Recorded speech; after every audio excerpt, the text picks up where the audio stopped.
Hey guys, welcome or welcome back to my channel. If you're new here, I typically do reaction reviews to things on the news, politics, things like that.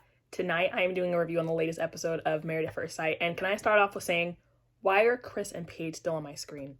Or why is Paige? No. Yes, I was going to say why is Chris, but at this point, Paige is not having a really good look on this. But let me just go in chronological order. I have my notes here, so if you see me looking over, I'm just trying to go in order about what happened. So we start the episode, and we see Haley at her place with her friend, and they're just rehashing the details of the housewarming party. And I'm immediately reminded that Jacob was talking to her friends about like how their lives are kind of clashing. They're just not really at the best spot. And it was kind of like weird to me last week when he was doing that, because I'm like, these are her friends, they're going to be biased to her. So you venting to them is not really probably like the best thing. They're just going to run off to her and say what you said, but they didn't really show that. And it's just like, when they flash back to a conversation with Haley and Jacob asked Haley, hey, so are you physically attracted to me? And she's like, I don't know. I know that this is like a normal, not usual, like arrangement. They got married at first sight, so they didn't see each other before. And I know that they're kind of, most of them are just pushing through. But like, you know, if you're physically attracted to someone at this point, it's been, I think, about 20-ish days, so about 3 weeks, and it's quarantine while they're filming this. They're only with each other majority of the time versus maybe seeing external people. But she doesn't know yet. I just feel like she's just not, and I don't know why she's just not admitting it. I don't know if she's trying to like not hurt his feelings, but also by saying I don't know, I feel it's like hurting it, because like it's either a yes or a no, like you're attracted to him or not. So I just don't understand why she said that. I'm not saying it's like the biggest thing to focus on, but that's just something I kind of peeped. Next, we see Ryan and Clara making clay / like ceramics of some sort, and Clara was telling him like something, and like he was just muttering and like hardly engaging. A part of me was like, is he even listening to her? Like, does he want to talk to her? Does he want to listen to her? But it seemed like he was kind of more focused on the craft, but I was still just like, I mean, at least you can still kind of engage. This is your wife, or at least TV wife for the time being. And they're kind of just like talking about how their lives could potentially be kind of like different, because she's a flight attendant, and you know, flight attendants tend to have like different varying hours versus like a 9 to 5. Because from my understanding, I think he's a project manager, so he probably works Monday through Friday, 9 to 5, and she's probably like AMs, PMs, weekends, morning, like it's just very varied. So it's kind of almost like Eric and Virginia, how Eric is a pilot, I believe, and his hours are kind of all over the place too. So like it is what it is. It doesn't mean that these people don't deserve love. It's just that their schedules are different. You kind of just have to work around that. Like if you love someone, you make it work despite their schedules being different. We see Paige meet up with Pastor Dwight, and in the confessional, she mentions that the pastor was the one that reached out to her, not that she reached out to him. As I said, the pastor is in Chris's circle, not vice versa. So of course, it's kind of interesting that they're even meeting up at all.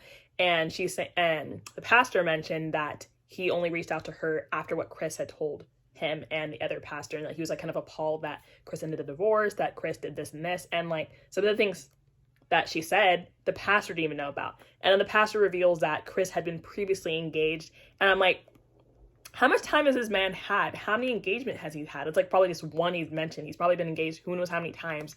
And he's been engaged multiple times. The man has continued to fail and cannot get it right still. What? And then Paige is also now mentioning that she thinks that Chris is lying about the engagement, because like the timelines weren't adding up, and that she hasn't seen the sonogram, and like just, yeah, like or a pregnancy test. I don't know why she would see a pregnancy test. That one was kind of like a minor, like, okay, like I understand like why you haven't, but I guess the sonogram thing, it also can be weird if Chris showed it to her, because like that's not her baby, they're not together anymore.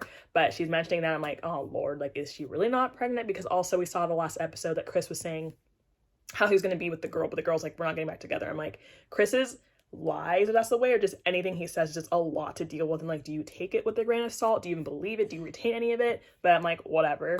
We next see Virginia and Eric, and they're on a golfing date, and Virginia's confessional, she's saying how he was gone for a little bit because he was at work, and she was gone for, I think, her friend's wedding the previous weekend. And like the lack of them being together hasn't helped, considering that they've only had 5 weeks until decision time. Eric asks Virginia how things are, and it seems like they're somewhat on different pages in regards to like how the relationship is going. He's like, I'm so happy, things are amazing, I love, or he didn't say I love her yet, but he's like, things are just good. And she's like, yeah, I mean, like it's just, she stammers a little bit when she's talking. I'm not saying that like that doesn't mean like you're nervous, but like he's very like confident and very fluent, and like when he's talking about hers is like, yeah, like kind of fidgety in a way. I'm like, are you really for it? Who knows? But then what was kind of like to me is that she was complaining about his inability to like communicate with her when he was gone at work. But then when he told her to communicate and like text her, she was flipping and saying like he was being controlling. So like, which one is it? Do you want him to want to communicate with you? Do you want to communicate? Like, is it one-sided? Like, it's not just him who has to communicate with you. If you want that from him, you need to be able to reciprocate that as well. We go to Haley and Jacob, and Haley bought new clothes for Jacob in hopes that it'll spark things and like bring out their physical attraction. This looks like the most fun they've had. They had a little fashion show. He was just trying on the things that she got for him. Yeah, like the little pieces and stuff. So just wholesome fun. Haley and Paige meet up, and Jacob was saying how like she was out late when that happened. So this is kind of like a flashback. Like they met up, and he said that he thought that she was going to come back. And, like, they kind of got in a back and forth argument. She's like, oh, like, I didn't understand it was a bad thing. He's like, it wasn't that, of course, my dog. He's like, you hanging out with her is not a bad thing. It's the fact that you were out late and I didn't think you were going to come back home. And she's like, I was just trying to give you space because, like, we just had, like, a really bad argument. He's like, well, it just doesn't seem like you were transparent. And it was just, like, a very, like, lack of communication. I don't think she needs to tell him she's going to come back at 1 a.m. or 2 a.m., even though I guess they're married. And then he should have also been like, hey, like, are you coming back or something like that. So, like, I think both parties are at fault. I wouldn't want to blame either or. It's day 20 of the marriage, and all the couples receive a letter from the experts. The letter gives them tough questions for them to discuss and answer. Love. Not everyone is there yet, or if any. So it's like, again, it's only 3 weeks in, and these people had not known each other until they were married and just moved in. So realistically, they're not going to all, if any, be in love. But first, Eric admits to Virginia that he hasn't been in love since his last marriage, and that scared her. She was like, was there a reason why you haven't? I'm like, it just happens. I mean, I don't know. I'm not really sure if there's like a set timeline when someone needs to fall in love again after being married. But he's like, when I was in other relationships after that, I was almost kind of comparing it and saying like, this is not the love I felt when I was with my wife. So obviously like, it almost seemed like he was holding on to his previous marriage. But Virginia is just like holding on to them. Like, it's not that worrisome. What was more worrisome to me was Virginia saying that she typically runs from relationships at this point. And it's saying like at that time length. So I'm like, you typically run. So that kind of almost more worrisome than him just not being in love. But that's just me personally from watching it. We get to Brianna and Vincent, and they're answering the same question. And they're just so cute and sweet with each other. And they said, I love you to each other. I was not expecting that. They just seem like they're honestly in it for the right reason. They honestly seem like they're really into each other. They do have their ups and downs like any normal relationship. But it's just so genuine. We get to Clara and Ryan. And I was worried before Ryan even started to speak because he's mentioned multiple times, at least twice, that he's never been in love before. And then to summarize it, Clara basically said that her love language is acts of service and gift giving. And he was just like, again, like maybe absorbing the information. Maybe that's just how he digests information that he's not used to. Because I know the love thing's like a very touchy subject for him because he hasn't had it yet. And Ryan said like he has to be able to fully be confident and comfortable with someone in order to say it. But like, again, like time's kind of running out. There's only so much time left. They haven't had sex yet. And apparently there's very lack of intimacy in regards to Clara's standpoint. So I'm like, y'all are kind of just running out of time. And some people are all the way up here. And I know it shouldn't be a race or a competition. But I'm just saying when like everyone has the same amount of process in the process, you need to pick it up a little bit. It's just me, especially with the Haley and Jacob. I feel like there's a lot of time for them to catch up on. Speaking of them, Haley and Jacob struggled the most out of the couples with attempting to answer the question because they're hardly getting along, and it's just been a downward roller coaster for them from the beginning. Jacob got real and was like, Haley's guard, your guard's too high for, I guess, this relationship. And he doesn't think he could do anything to really open that up to him. Like, one thing is, like, it being up and, like, maybe you have, like, potential to try and, like, break it down. But, like, she's just very, like, guarded. And it doesn't seem like there's anything to do it because she doesn't seem like she wants to open up to him specifically. The next scene, we see Jacob and Haley in Jacob's backyard, and they're drinking, like, kind of having fun. Eventually, Virginia and Eric show up, very awkward, and the girls go inside to check on the food, aka Haley giving Virginia a tour of the house, and, like, they have, like, a little vent session. Eventually, Brianna shows up without Vincent because he had another obligation. Clara and Ryan show up, and then Paige shows up by herself because her and Chris are separated, as we think. Paige tells the girls about the situation, about Chris and the mother of his child, and their faces are just, like, disappointed because, like, what do you expect? It's just like a really unfortunate story just to see her have to go through that, but also her at least enduring it because she should have just been dropped it from a long time ago. At least that's what they're saying. And then she tells them that Chris hadn't reached out to her.